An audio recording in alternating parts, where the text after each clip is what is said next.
¡Hey! ¿Cómo lleváis este veranito lleno de calor y de mascarillas? Hoy también, para ir a juego con el verano, vamos a hablar de un tema bastante caliente, que es el tema de las prohibiciones o de los baneos, como lo quieras llamar. Y no os voy a engañar, este canal ya tiene unos cuantos años de trayectoria a las espaldas.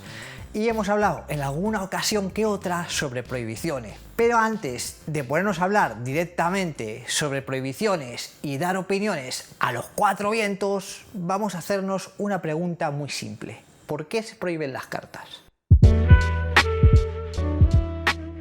¿Cómo empezó todo? En sus orígenes, Magic estaba pensado como un juego de cartas, pero con apuesta. Según el reglamento original, cada jugador roba 7 cartas y acto seguido mostraría la siguiente carta de su biblioteca y se la enseñaría al otro jugador.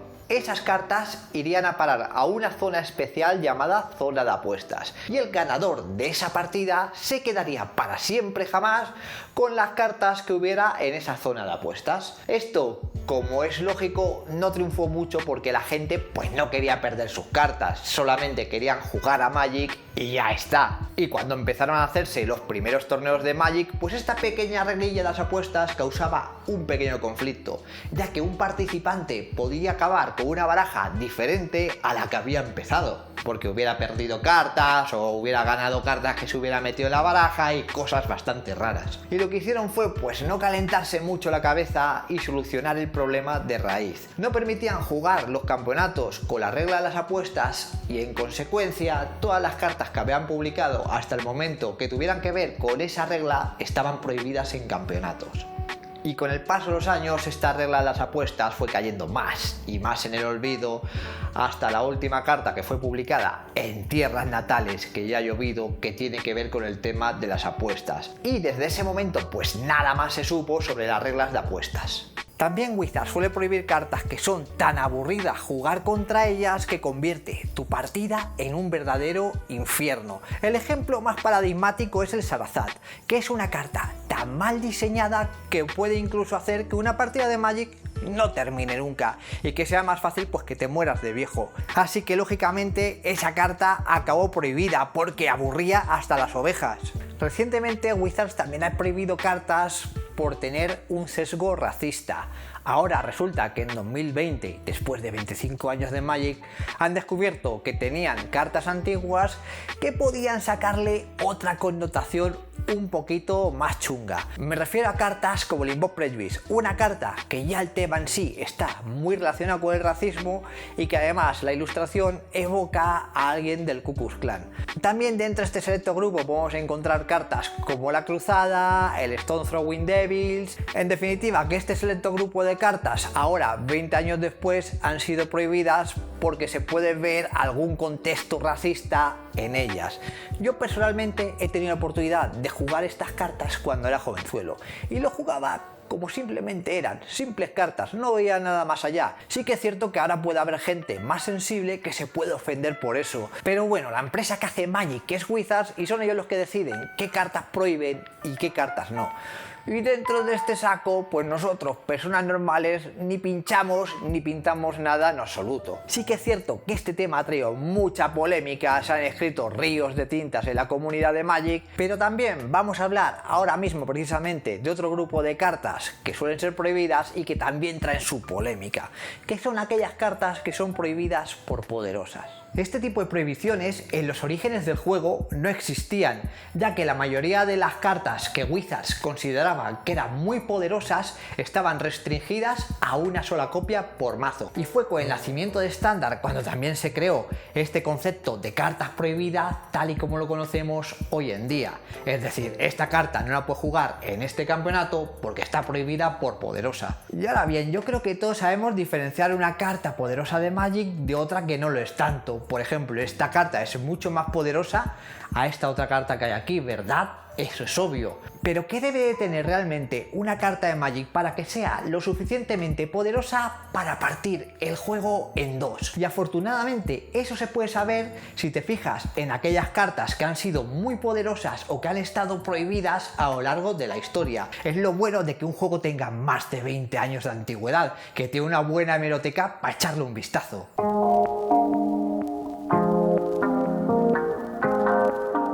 Las Las líneas rojas.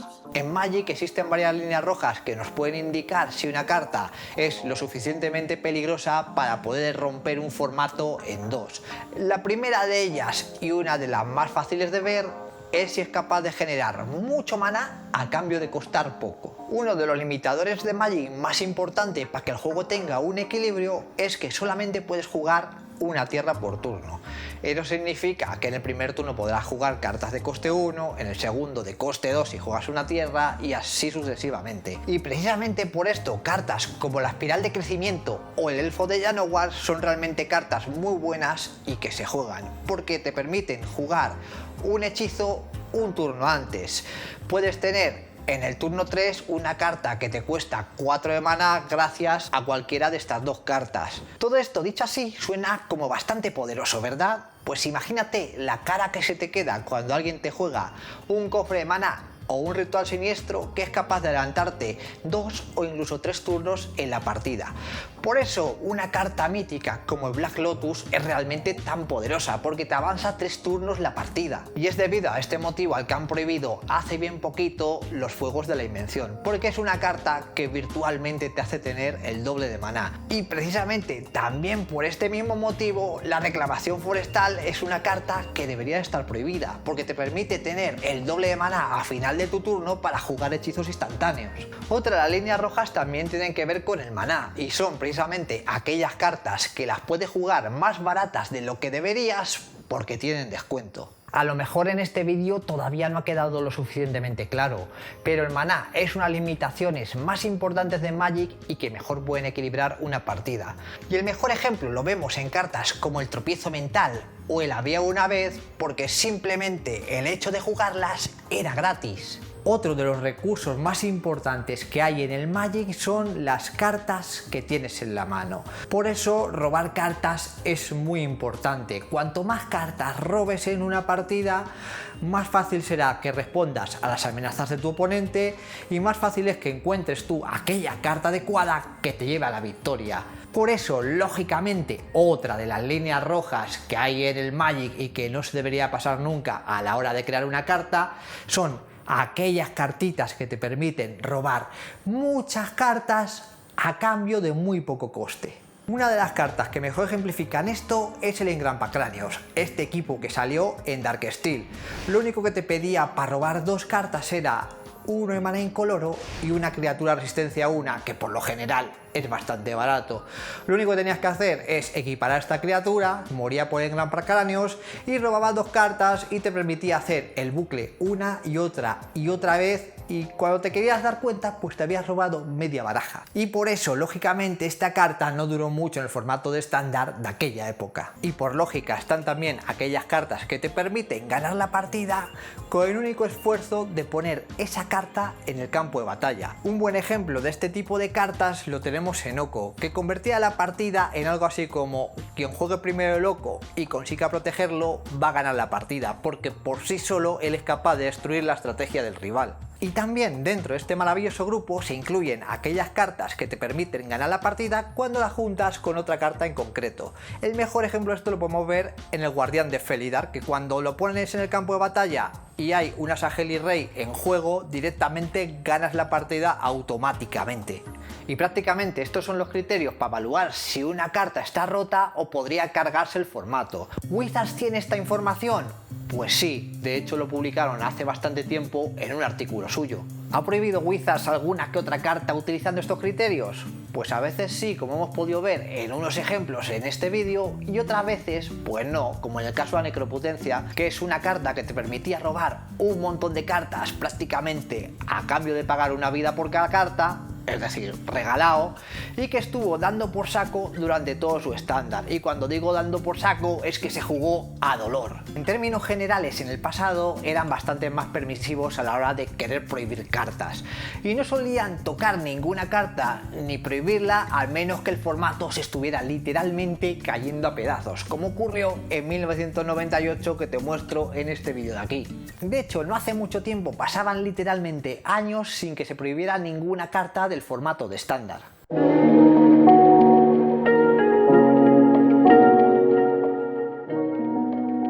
Cambio de paradigma.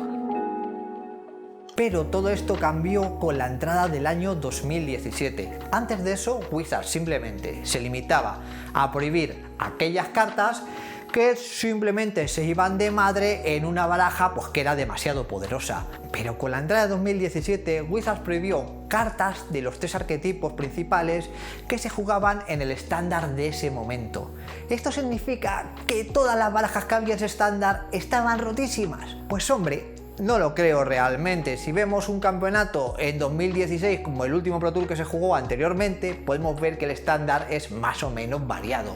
E incluso hasta podríamos decir que es más variado que en esta temporada final, donde ha dominado solo la Temur de reclamación forestal. Entonces, ¿todas estas cartas que prohibieron fue por la salud del juego? Pues no lo creo, y de hecho fue unos meses después cuando se confirmó con la prohibición del Guardián de Felidar, ya que combinaba a las Mil Maravillas con la Saheli, haciendo un bucle de combo infinito que te ganaba solo con juntar estas 2 cartas. Aquí sí que tuvieron que prohibir cartas por la salud del juego porque precisamente estaba muy roto y se iba de madre. La gente se cabreó y se quejó muchísimo, y esto tuvo sus consecuencias. Wizards creó en ese momento un equipo de testeo llamado Play Design para probar los formatos de estándar y de limitado. Y sí, si os estáis preguntando cómo demonios se probaban estos formatos antes, pues simplemente se quedaba gente a echar horas extra probando los formatos de una forma voluntaria, porque sí, es muy cutre, es una mierda, y de hecho no me explico muchas veces cómo han podido salir colecciones antiguas tan bien. Pero ahora tenemos al grupo de testeo de Play Design probando las cartas en estándar y en limitado, y parece que la cosa ha cambiado a peor. Ahora se prohíben cartas todos los años e incluso varias veces al año. Ahora los formatos, después de que ocurran las prohibiciones, no se equilibran, sino que se rompen por otro lado. El caso es que han pasado 3 años desde su creación y los resultados precisamente no les están avalando para nada. Pero claro, toda esta serie de cúmulo de errores del Play Design no es porque sí, sino que tiene que tener detrás algún motivo.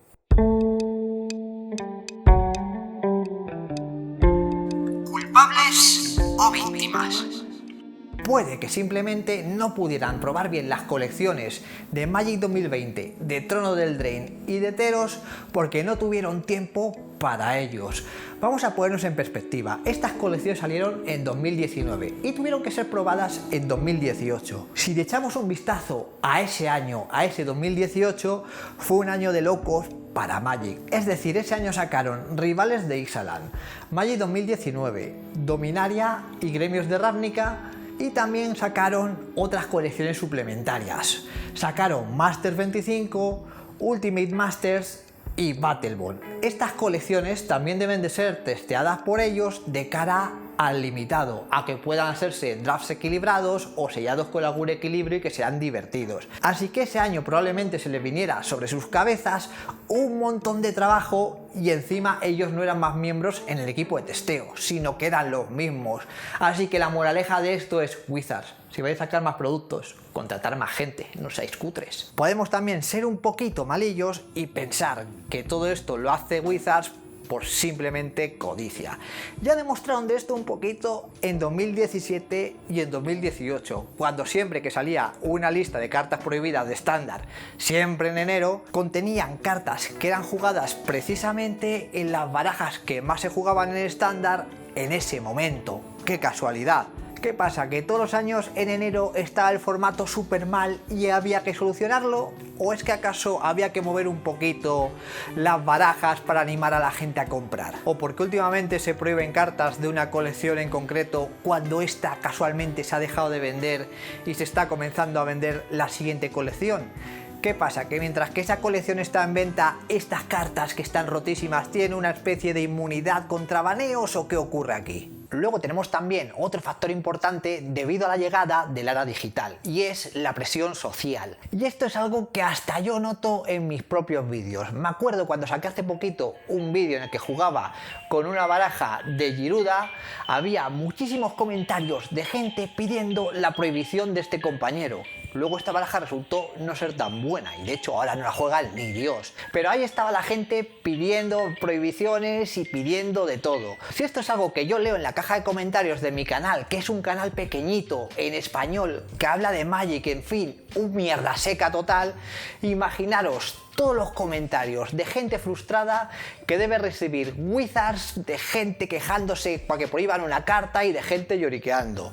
Y esto antes de la edad digital no ocurría porque no era tan fácil contactar directamente con una empresa como ahora. Y luego también nos queda, por supuesto, la opción de la negligencia. No es algo que yo creo que se haga porque sean realmente unos inútiles totales que no sean capaces de hacer su trabajo, sino porque quizá la metodología de trabajo que están utilizando no es la correcta. Esto es muy difícil averiguar porque realmente ni ninguno trabajamos ahí, ni sabemos qué demonios hace, ni qué se dedica, ni son puras especulaciones, pero puede ser, oye, todas las opciones son posibles. Y bien, esto es lo que opino en definitiva sobre las prohibiciones de Wizards. Sé que a lo mejor he soltado muchos sapos y muchas culebras, sé que este es un tema bastante polémico y espero que con este vídeo os haya hecho reflexionar un poquito, y como sé que es una cosa que te deja caliente, pues mira, aquí te ofrezco la cajita de comentarios para que te desahogues, te vayas más fresquito de aquí de este vídeo y te dediques a otras cositas. Yo, mientras tanto, me voy a ir, os voy a dejar con un vídeo que ya también tiene sus años y que toca las prohibiciones en aquellos tiempos desde un punto de vista más divertido, y si te ha gustado este vídeo, pues déjame por favor una mano pajera fuerte y nos vemos, ojulai. Thank you.